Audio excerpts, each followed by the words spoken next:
Okay, it's the 17th. Yes. Okay.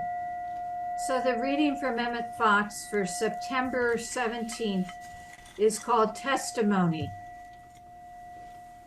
I know when people pass by me in a line who it is. Let me explain. In a greeting line he's talking about, that's unclear, but where he's doing a meet and greet. A meet and greet? Yeah. Okay. Yeah, I know when people pass by me in a line who it is that wants advice.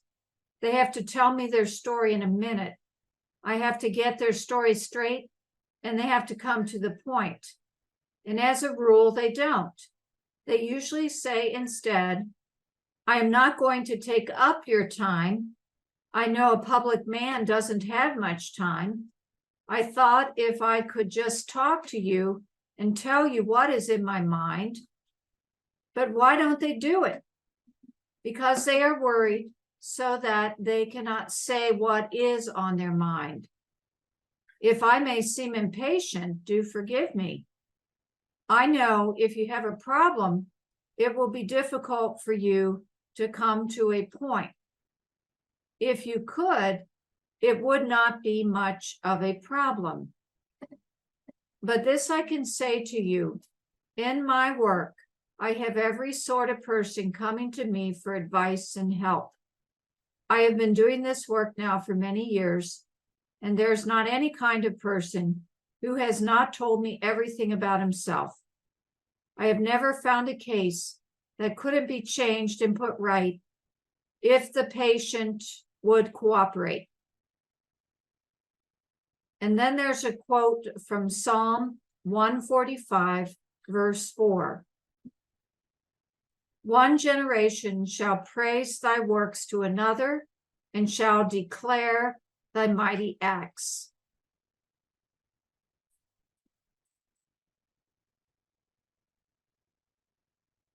Thank you.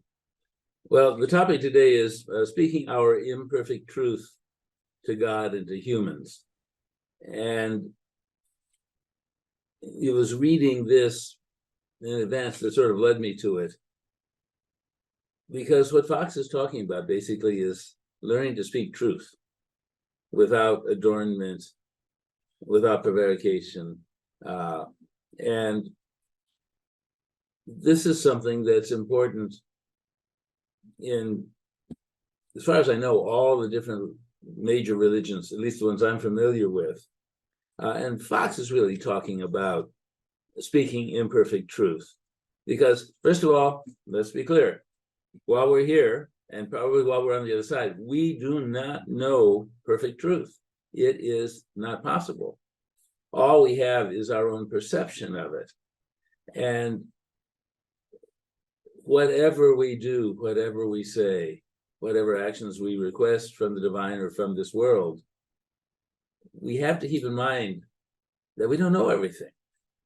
And yet, truth is regarded as paramount in so many religions. George Fox, one of the founders of Quakerism, for instance, talks about speaking truth to power. He talks about let your yea be yea, your nay be nay, which means if you say yes, mean yes. If you say no, mean no, which is speaking truth. He talks about we're honoring the truth, walking in truth. The Baha'i, here's some what's said by different religions. Because telling the truth and knowing the truth are so closely related, this quote goes, Baha'i teaching is called upon everyone to do both, to be truthful, then to independently investigate reality and determine the truth for themselves. So notice we're talking not only honoring truth as you know it, but doing your best to know what the actual truth is within the limits of our human condition.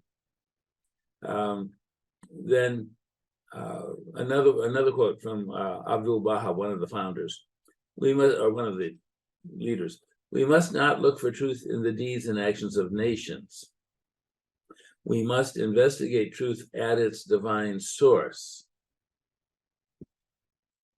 And then he goes on to say, when you meet those whose opinions differ from your own, do not turn away your face from them.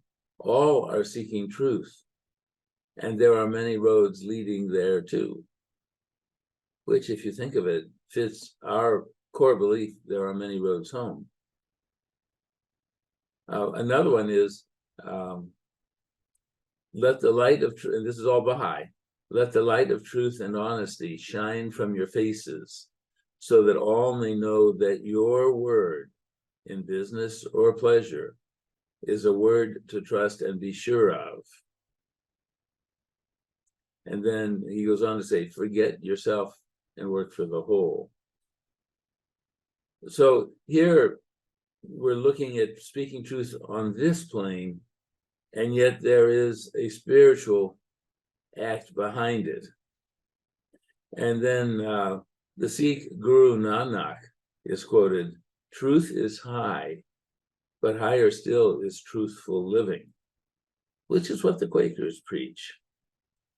And another commentary says, Sikhs believe that Wahid Guru, and I do not know the translation for that, is truth. So truthful living will enable them to get closer to God. Telling the truth and being honest are important. So are living an honest life and making sure injustice in the world is dealt with. So you can see an expansion of speaking truth, which is what the Quakers believe in as well. And then within the Hindu Vedanta, truth is the essence of the Vedas. Satya is a basic virtue because everything and everyone depends on, relies on truth. To speak truth is meritorious. There is nothing higher than the truth. So that leads to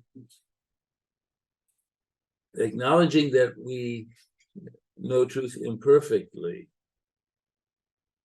How can we come closer to knowing the truth? And I include this not only for knowing truth on this side of existence, but also on the other side, the shamanic side, the divine side, however you want to define it. The Brethren of Purity, a splinter of Islam from the 10th century, wrote the first, or attempted to write the world's first encyclopedia.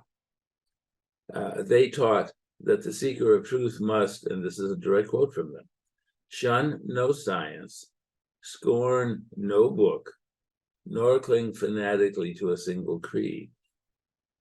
So, if we are to find truth, what they're saying is, don't walk away from information from any path, unless, of course, it is clear the information is faulty. So, if we walk this way, understanding that our comprehension of truth is limited, our understandings in total must be imperfect, because, quite simply, we aren't divine. We are not omniscient. We are of divine, we live in divine, divine lives within us, sort of like the Klein bottle or the Mobius strip, if you're familiar with those. It doesn't make sense in our physical realm, but we don't have the capacity. So I'm going to break the next part into two parts: speaking truth in this world, and then speaking truth with regard to the divine. How do we set a standard for ourselves, I think would be the way to put it, when we're talking about speaking truth in this world. One way that I find myself thinking was, well, let's look at the standards set when you're expected to testify in the judicial system. And I went online and found a discussion on a pagan path of what do we do when we are supposed to testify in court that doesn't betray our pagan beliefs. And there were all these different people talking about the types of sayings that are required of them here in other countries. So one of them is, do you swear to tell the truth during the proceedings? Well, that doesn't work for Quakers because we don't believe in swearing as part of a divine walk. So another one that is used in Britain, do you swear or affirm that your testimony in this proceeding will be the truth?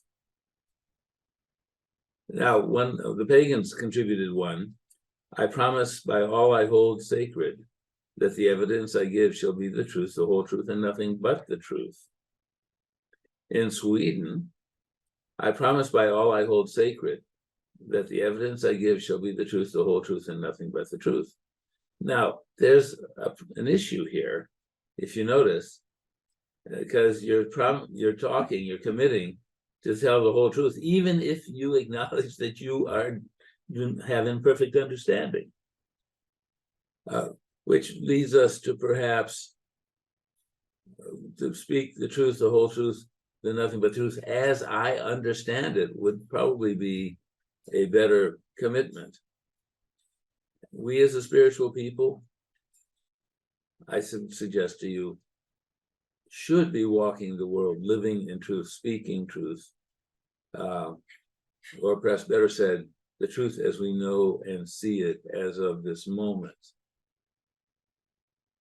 That's what the Quakers did, and in doing so, standing for their truth, they changed English-speaking society in Great Britain and here. One good example, back in the Quaker days, 1400, 1500, 1600, when you went to the store, at every store, the shopkeeper would quote you a high price, and you'd have to bargain the shopkeeper down. And if you were a better bargainer, you'd get a lower price than a poorer bargainer. A kid would end up probably paying the full amount because the kid couldn't bargain. And the Quakers, mostly of the merchant class, decided that if there's that spark of God in every man, woman, and child, we must honor that spark by pricing everything in a fair manner. So they were speaking truth. This is a fair price, rather than, okay, I'm quoting up here and let's see what you can do. And the story I was told by someone who knew the history was that for a good while, Quaker merchants were avoided by the townfolk. Oh, they won't bargain with us. Until the mother, needing something, realized she could send her child, and the child would get the same price she did.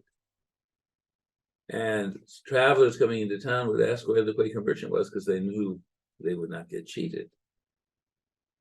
That's speaking truth. That's living truth. And I submit to you, that's what all of us are called to do if we're living a spiritual, honorable, honest life. Now, let me also say a sort of sidebar. There are probably times when speaking truth is in fact a disservice. You're visiting someone with a life-threatening disease. You probably don't want to say, boy, you sure look like shit. How do you handle it? That, they're going to know you're lying. You can say, boy, you certainly look good today. So there is an element of discretion required of us to work out of love, because occasionally truth, it needs to be truth seen through loving eyes rather than hard, cold, factual truth. So now let's go to God, because even with God, especially with God, we need to speak unvarnished truth.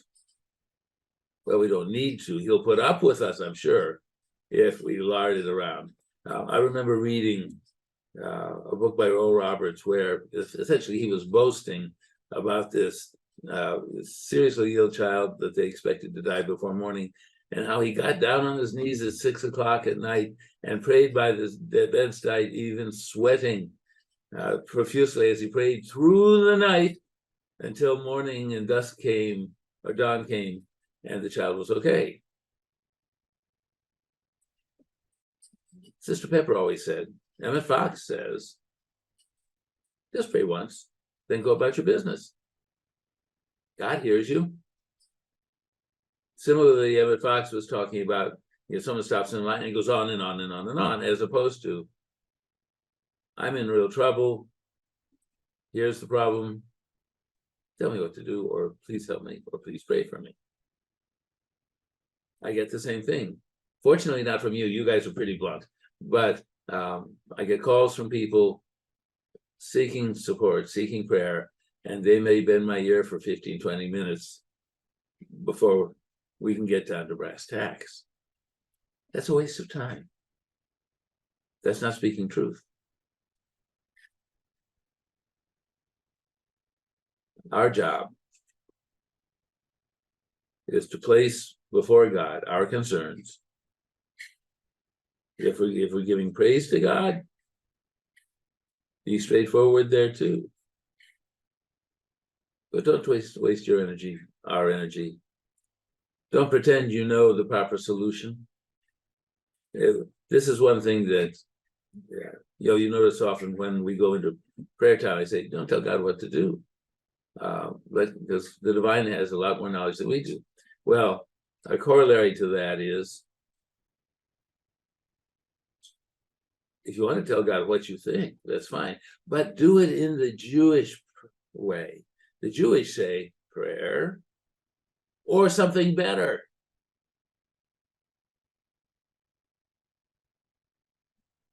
Think on that in your prayers.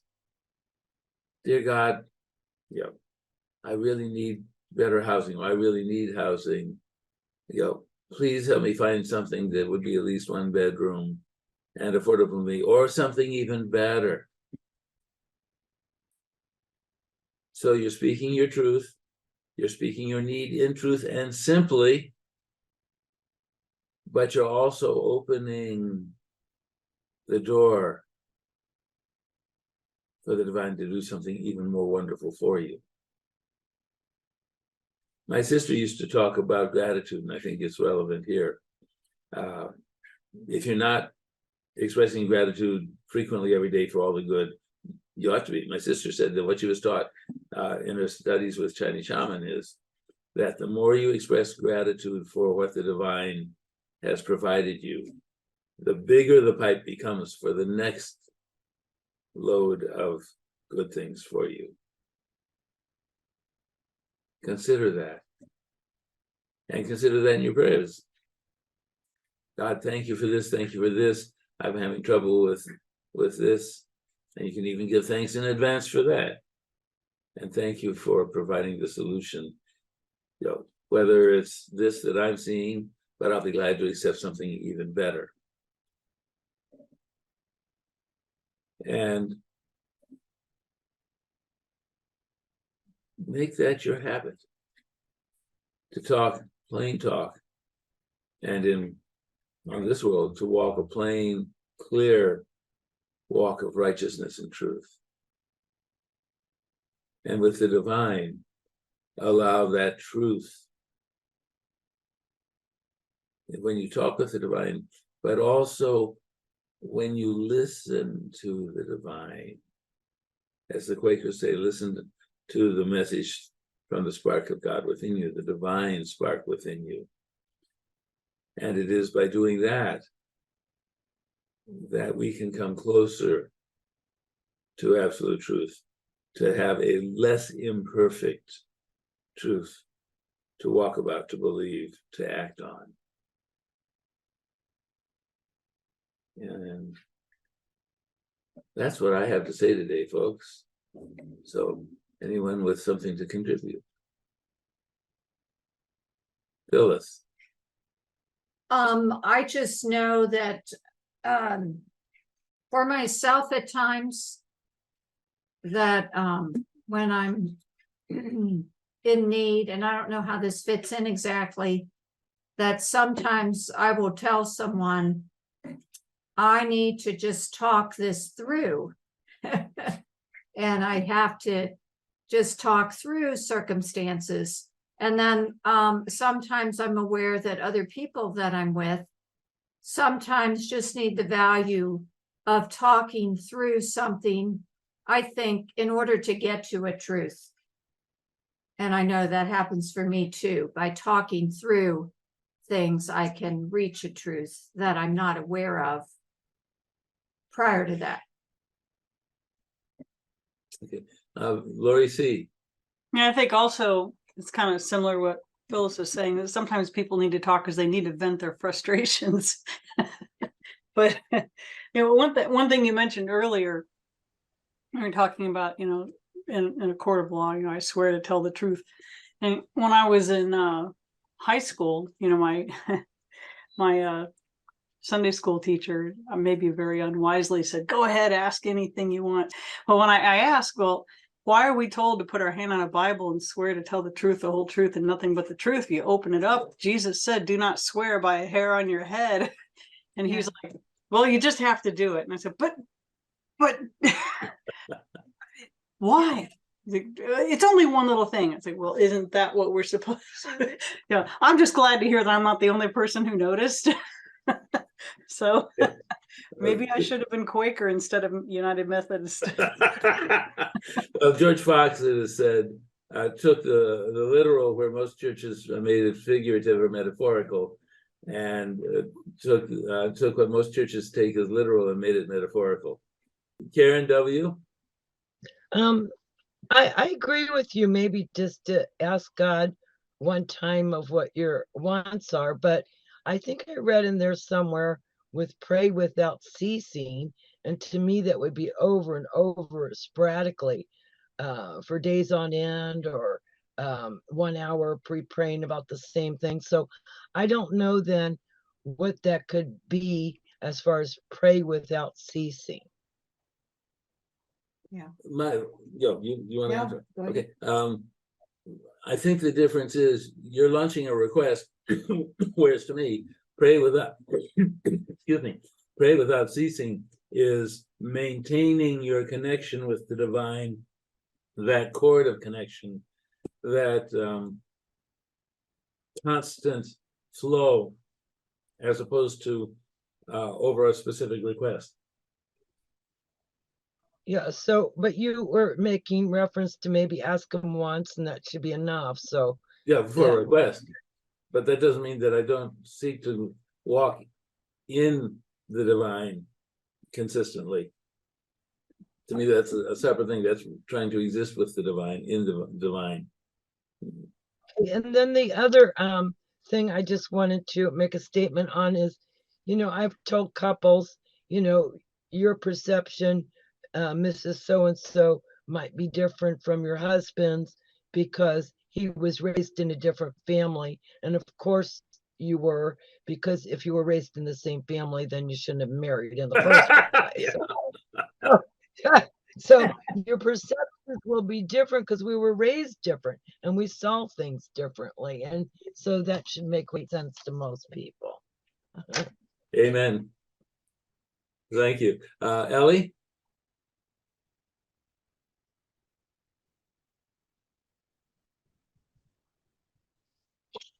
I was reading earlier today. It's a Kabbalistic thought, a Hebrew thought. You were talking about wisdom and the spark, and how to think and talk. And what it said was, our aim is to use the wisdom spark wisely.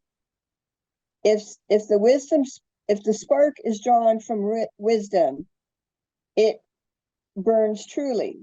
If from ego and insecurity to tap into wisdom, the fire it creates is led by a false image of herself. Thank you. Anything else? Ellie, are you done? In inner duality, which is what you were mentioning, of ego and selflessness, in Hebrew, it's called the nefesh bahamit, or the animalistic soul, or the nefesh elokit, which is the godly soul. So there's two different thoughts or soul aspects when we're presenting our truth or when we're speaking to the divine. Interesting. Thank you. Bob Bogus had his hand up. Okay. I think there's two kinds of truth. There's a truth with a small t, and truth with a capital T. And most of us live our lives of truth with a small t, because the truth to our subjective view is from our thinking, our feeling, and our beliefs. And I personally know people who say the earth is flat and you cannot change their minds, no matter what you say. And the people that rioted on the Capitol, they felt they were there for the truth. So it's very subjective, and I think what you're pointing out is that, and I think everyone here seeks the truth with the capital T, and that takes effort and dedication and study and knowledge and that sort of thing. So and we are seekers for that, and I appreciate that. And thank you for making that differentiation. I missed that. I appreciate you adding that.